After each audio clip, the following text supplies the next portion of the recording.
Hello, my name is Donald Best. Welcome to another Am I Crazy video. And in this instant, on this video today, the answer is definitely no. Because we're going to be talking about grief. And grief is not a mental illness.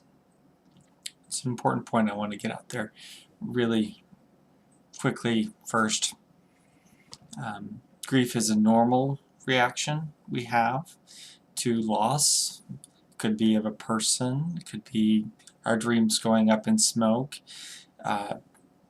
could be a favorite pet, could be anything that we lose. We experience a grief reaction to it. And so this violates, or kind of, as the Russians would say, proves the rule that mental illness is about misery. We'll get more into that. Generally, your grief reaction will include a lot of misery. Now, it used to be we thought that you have to go pretty far back in time. We find traditions about wearing black and a certain period of mourning and these kinds of things. And these traditions were good in that it gave people space and recognized that they needed to do some things to recover well from grief, and certainly being sad and miserable is normal in this certain circumstance.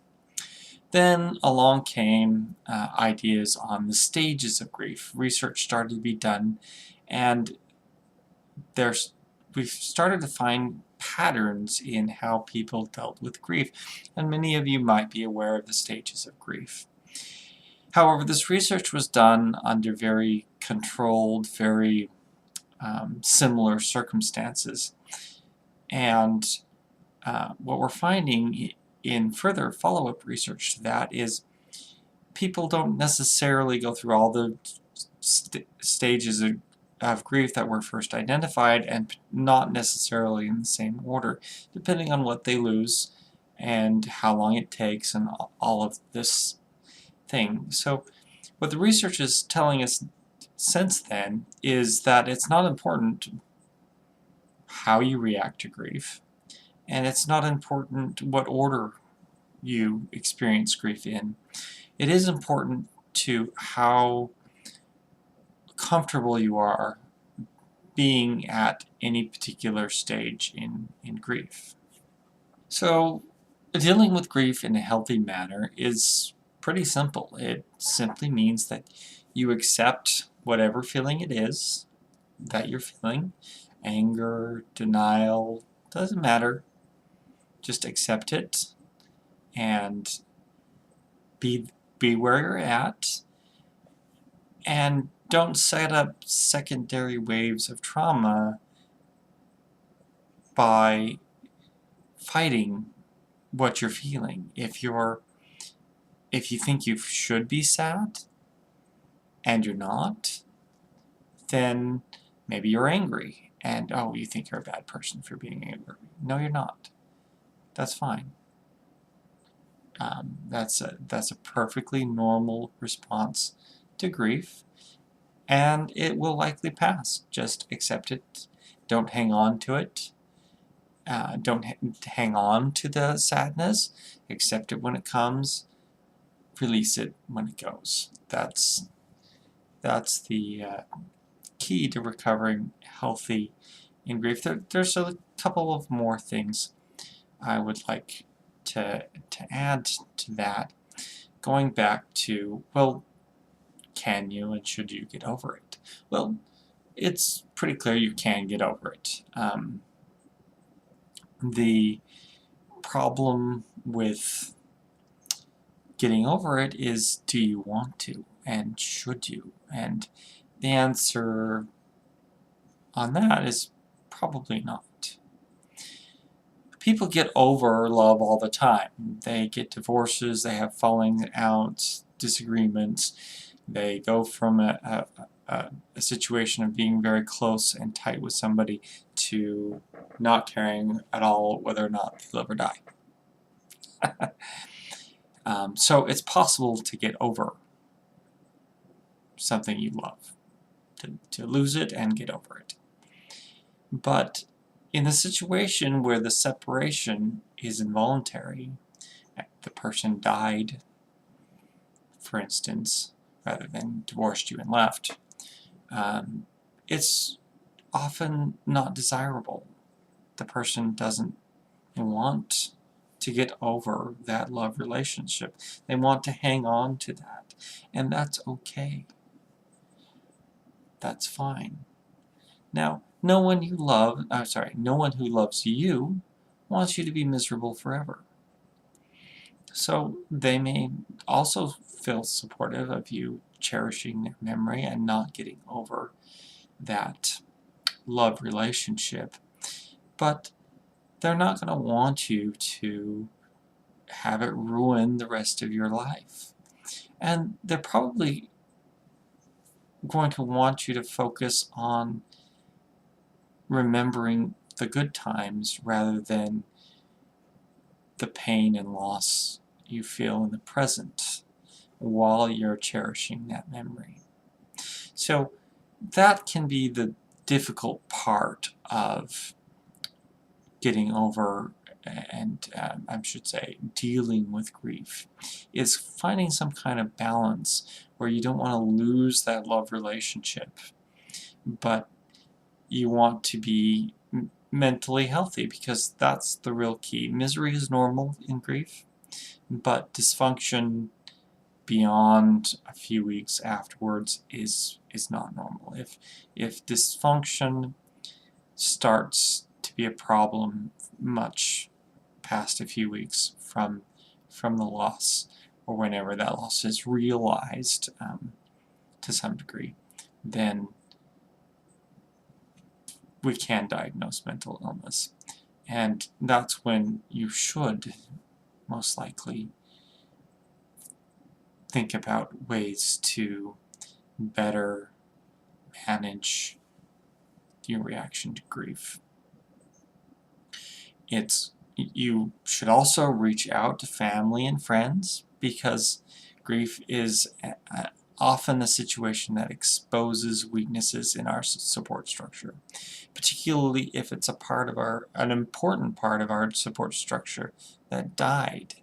So if someone dies and leaves us without anybody to support us, this happens in cases of widows and widowers, where the individual has a great support network in terms of a partner, and all these children often who are dependent on them for emotional support, and suddenly they're not getting any independent emotional support.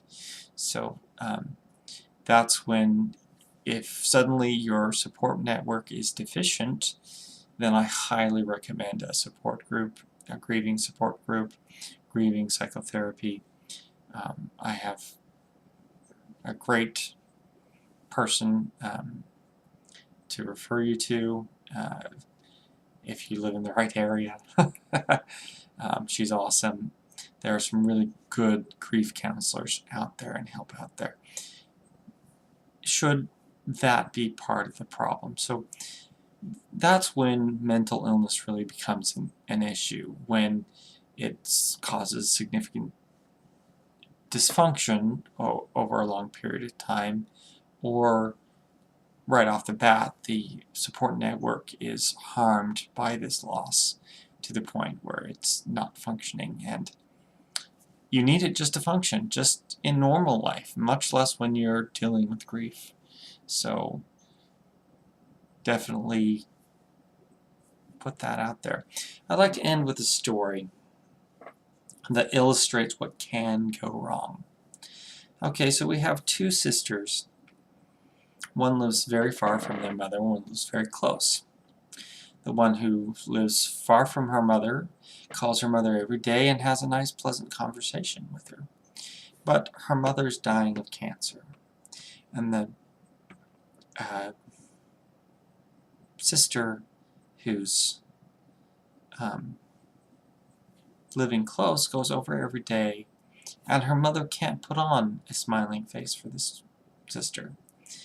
She sees her weeping at her pain and misery as her life is ending. And she goes into grieving and is sad and miserable with her mother long before the other sister. And she also takes on a huge part of the burden of caring for her mother. She's over there every day doing the dishes, cleaning the house, helping hold her mother's head out of the toilet so she doesn't drown. All these horrible things that mean that she is grieving already the loss of her mother and grieving while the other sister isn't. The other sister's allowed to the denial that her mother's okay and that, maybe her life, she's aware that she's dying, but she's really not aware how miserable her mother is.